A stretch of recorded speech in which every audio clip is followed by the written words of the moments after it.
يا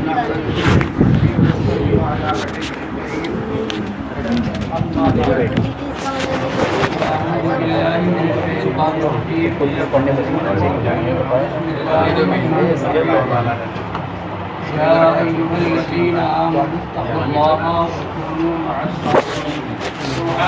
صدق الله العظيم وبلغنا رسوله النبي الأمين الحبيب الكريم ونحن على ذلك لمن الشاهدين والشاكرين والحمد لله رب العالمين. سنيا من عليه الله أكبر ميزنم دم ابو بکر عمر عثمان حیدر میزنم قادریم نعرے یا غوث اعظم میزنم دم شیخ احمد رضا خان قطب عالم میزنم رضویم من نعرے یا اعلی حضرت میزنم دم شیخ احمد علی خان فرد عالم میزنم. آئیے کچھ سننے اور سنانے سے پہلے ہم اور آپ مل کر اپنے آقا و مولا لمبے لمبے ہاتھوں سے بھیک دینے والے سنہری جالیوں میں آرام فرمانے والے اندھیری قبر میں کام آنے والے مکاں والے لامکاں والے عرب والے عجم والے شفاعتی اہل الکبائر کا نغمہ جوفزہ سنانے والے میدان محشر میں ہم گناہ گاروں سزاکاروں بدکاروں کو بخشوانے والے جہنم سے بچانے والے جنت میں لے جانے والے جام کوثر پر بھر بھر کے پلانے والے پل صراط سے گزرتے وقت ہم گنہگاروں کے لیے رب سلم کی صدائیں لگانے والے محمد مصطفیٰ جناب محمد رسول اللہ ارواحنا وذا صلی اللہ تعالی علیہ وعلی آلہ وسلم کی بارگاہ عرش پناہ میں درود پاک کا نذرانہ محبت پیش کریں. اللہم صل علی سیدنا و نبینا حبیبنا و مولانا محمد المعد الجود والکرم وآلہ الکرام الکریم وامته الکریمہ صلی اللہ علیہ وسلم. سرکار اعلیٰ حضرت امام اہل سنت مجدد اعظم دین و ملت فاضل بریلوی رضی اللہ تعالی عنہ وارضاہ عنہ فرماتے ہیں سونا جنگل رات اندھیری چھائی بدلی کالی ہے سونے والوں جاگتے رہیو چوروں کی رکھوالی ہے.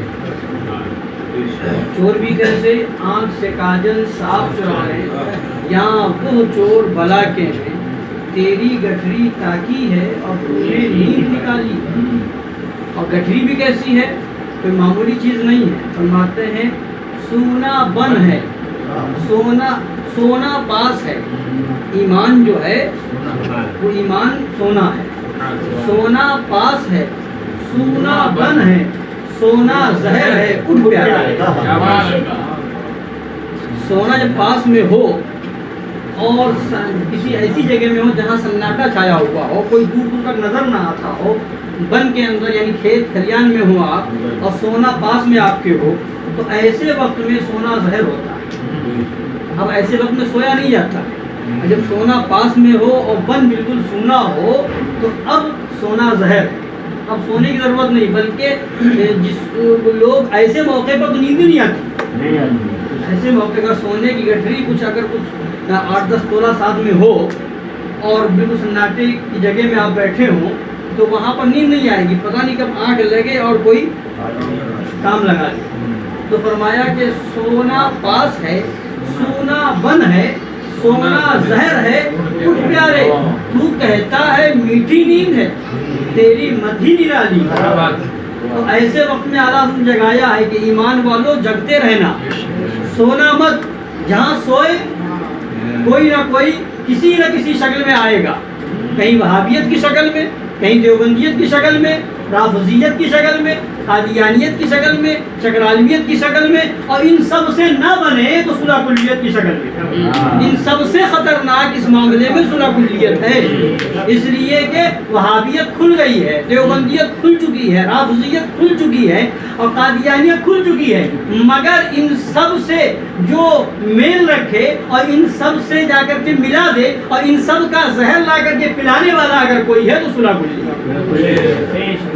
تو اس لیے کسی بھی شکل میں آ سکتا ہے. تو فرمایا کہ سونا نہیں ہے اب اعلیٰ حضرت جگاتے رہے اور لوگوں کو ساتھ بھی بلاتے رہے کہ اس معاملے میں ساتھ دو، مگر لوگ ساتھ دینے والے اس زمانے میں بھی نہیں تھے. تو اعلیٰ حضرت نے یہ نہیں فرمایا کہ ساتھ دینے والا نہیں ہے، یہ نہیں کہ میں اکیلے کب تک کیا کرتا رہوں گا، بلکہ حوصلہ بڑھایا ہے اور یہ فرمایا ساتھی ساتھی کہہ کے پکاروں، ساتھی ہو تو جواب آئے، پھر جھنجلا کر سر دے پٹ تو چل رہے مولا والی. کوئی ساتھ دے نہ دے مگر مولا ہمارا والی ہے. پھر جھنجلا کر سر دے پٹ تو چل رہے مولا والی ہے. تو اعلیٰ حضرت کا پورا بھروسہ وہی تھا، سارا بھروسہ آقائے دو عالم صلی اللہ علیہ وسلم کی ذات پر تھا. جو کچھ ہوگا تبھی تو فرمایا پھیر دیجئے پنجے دیوے لڑی، پھیر دیجئے پنجے دیوے لڑی. کس بنیاد پر؟ مصطفیٰ کے بل پہ طاقت کی پھیر دیجئے. اور اسی وجہ سے نہ کسی نواب کی تعریف کرنے گئے، نہ کسی بادشاہ کی تعریف کرنے گئے، نہ کسی حکمراں کی تعریف کرنے گئے. یہاں تک کہ رامپور کا جو نواب تھا، رامپور کا نواب جو رافضی تھا، جب اسے پتا چلا کہ اعلیٰ حضرت فاضل بریلوی رضی اللہ تعالیٰ عنہ پر بدایوں والوں نے مقدمہ کر دیا ہے، تو وہ نواب رامپور خود دلی پہنچا اور وہاں پہنچنے کے بعد پوری فائل منگائی، اور فائل منگانے کے بعد اس فائل میں وہیں پر آگ لگوا دی. کہا اعلیٰ حضرت پہ مقدمہ کرتے ہو، شرم نہیں آتی ہے؟ اس کے بعد جب وہاں سے واپس لوٹا، بریلی شریف پہنچا، سرکار اعلیٰ حضرت کی بارگاہ میں خبر بھجوائی کہ یہ کام کر کے یہ نواب آیا ہوا ہے، ملاقات کرنا چاہتا ہے. سرکار اعلیٰ حضرت فرماتے ہیں نہ اسے یہاں آنے کی اجازت ہے، نہ میں اس کے پاس جا سکتا ہوں، اس لیے کہ وہ رافضی ہے، نہیں کرے گا، ملاقات نہیں کر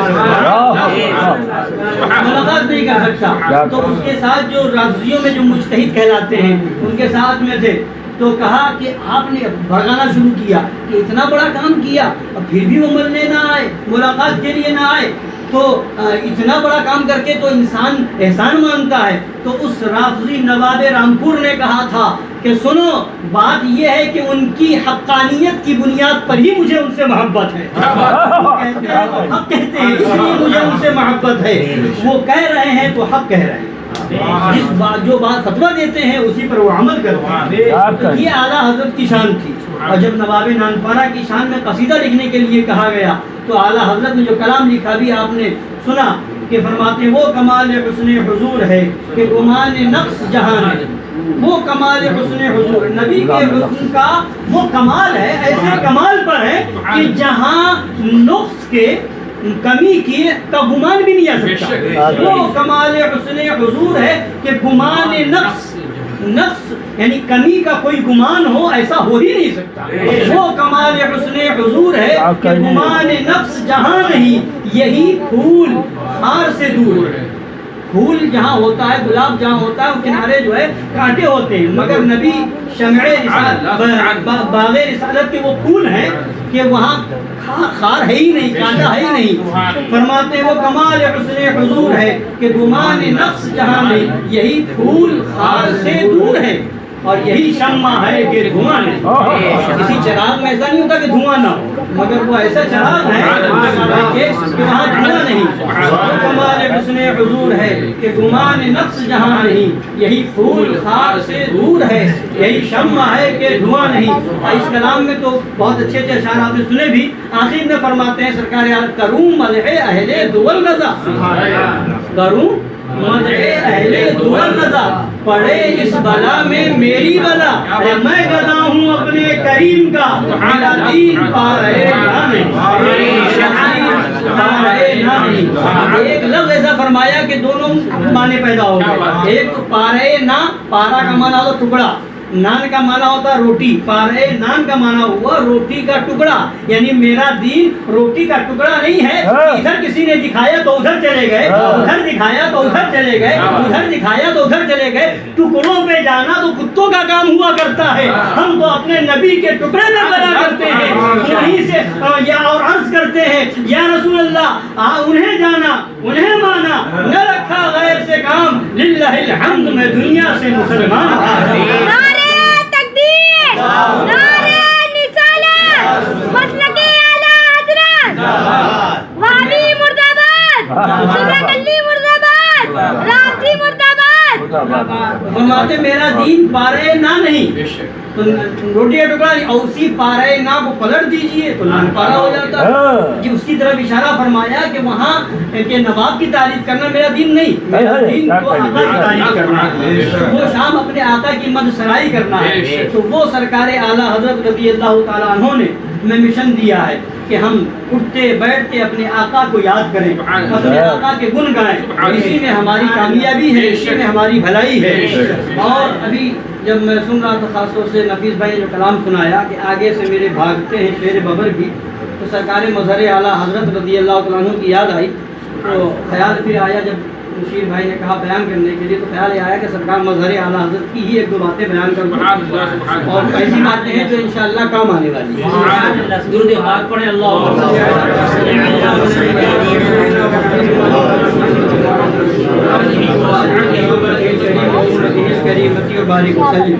کیونکہ اعلیٰ حضرت نے فرمایا نا کہ ڈیوٹی لگائی سونا جنگل رات اندھیری چھائی بدری کالی، تو اسی ڈیوٹی پر سرکار مظہر اعلیٰ حضرت بھی رہے اور ان کے بعد ان کے شہزادگان بھی رہے اور ہیں۔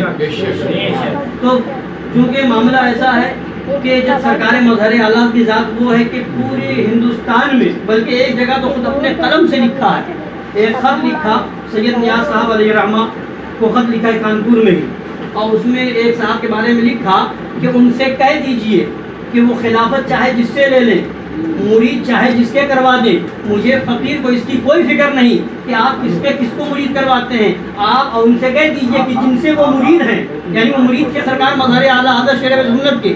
تو ایک جگہ یہ نعمت، اظہار نعمت، تحدیث نعمت کے طور پہ فرمایا سرکار شریف سنت نے کہ ان سے بتا دیجئے کہ ان کے پیر جیسا پیر پورے ہندوستان اور پاکستان میں اس وقت کوئی نہیں ملے گا،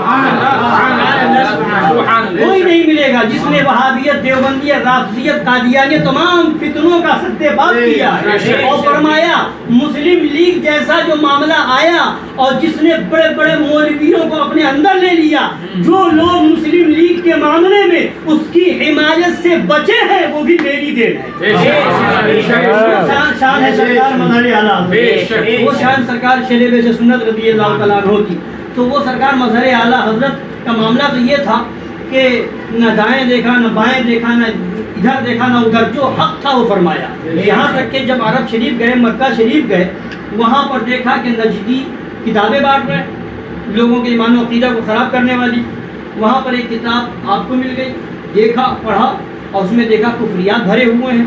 سرکار مظہر اعلیٰ حضرت شیر بے سنت نے وہیں پر لوگوں کو اکٹھا کر کے خطاب کرنا شروع کر دیا اور وہ کتابیں لکھنا شروع کر دی، اور فرمایا کہ اس کتاب کے اندر کفریات ہیں، اس کا لکھنے والا کافر، اس کو چھاپنے والا کافر، اور اس کو جو صحیح مانے وہ کافر۔ اور اعلان کرنا شروع کر دیا، حکومت نجد کی طرف، حکومت سعودیہ تک بات پہنچی کہ ہندوستان سے ایک مولانا صاحب آئے ہوئے ہیں جو کھلم کھلا ابن سعود کو کافر کہہ رہے ہیں، جو کھلم کھلا اس کتاب کو چھپوانے والے کو، اس کتاب کے پڑھنے والوں کو کافر کہہ رہے ہیں۔ تو جب یہ سنا تو نجدیوں کا کوئی سپاہی آیا سرکار مظہر اعلیٰ کی بارگاہ میں کہ آپ نے کیا کہا ہے، آپ کیا کہتے ہیں؟ فرمایا کہ یہ کتاب چھپی ہوئی ہے، اس کے اندر یہ کفری عقیدہ لکھا ہوا ہے، جو جس نے اس کو لکھا وہ بھی کافر ہے، جس نے چھپوایا وہ بھی کافر ہے، جو اس کو صحیح مانتا ہے وہ بھی کافر ہے۔ تو کہا کیا ہونا چاہیے؟ فرمایا کہ ہونا یہ چاہیے، شریعت کا حکم یہ ہے کہ جو جس نے لکھا اس کے لیے، جس نے چھپوایا اس کے لیے، کہ جس طریقے سے اس کو لکھ کر کے چھاپا ہے، بٹوایا ہے، ویسے ہی علی اعلان توبہ کرے اور توبہ نامہ لکھ کر کے چھپوائے بٹوائے، اور اگر وہ توبہ نہیں کرتا ہے اور اس کو غلط نہیں مانتا ہے تو مجھ سے مناظرے کے لیے تیار ہو جائے، اس سے مناظرے کے لیے تیار ہو جائے۔ اب جب یہ سنا تو فرمایا کہ جاؤ بتا دو کہ مجھ سے مناظرہ جس کو کرنا ہو میری طرف سے 4 شرطیں ہیں، 4 شرطیں میں لگاتا ہوں۔ ایک شرط یہ ہے کہ مناظرہ مکہ شریف کے اندر ہوگا، حرم شریف کے اندر ہوگا۔ دوسری شرط یہ ہے کہ مناظرہ مائک پر ہوگا، اور تیسری شرط یہ ہے کہ اس مائک کا کنیکشن پورے مکہ شریف کے ہر ایک گھر میں ہوگا، اور چوتھی شرط یہ ہے کہ مناظرہ عربی زبان میں ہوگا۔ اب وہ نجدی سپاہی پہنچا، خبر دی، ہندوستان کے بہت سے مولوی اس حج کے لیے دیوبندی مولوی پہنچے ہوئے تھے، منظور سنگلی وغیرہ پہنچے ہوئے تھے،